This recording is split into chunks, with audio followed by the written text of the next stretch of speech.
The desert of Idlib in Syria's northern province, now a graveyard in enemy territory for the Russians who were on board this Mi-8 helicopter.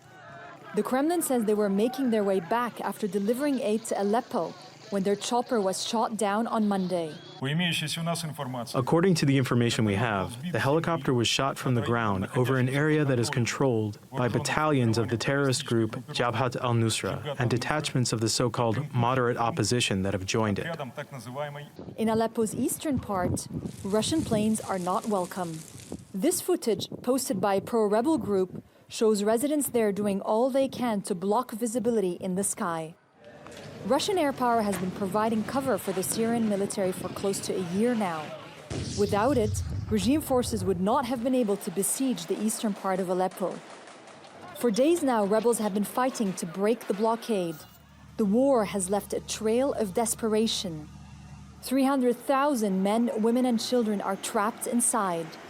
Aleppo, Syria's largest city, has been reduced to a ghost town. The siege that Aleppo city has been witnessing for 24 days has caused a deep shortage in basic needs: food, baby milk, flour and fuel. Also, the markets have been witnessing an overcharge in food prices.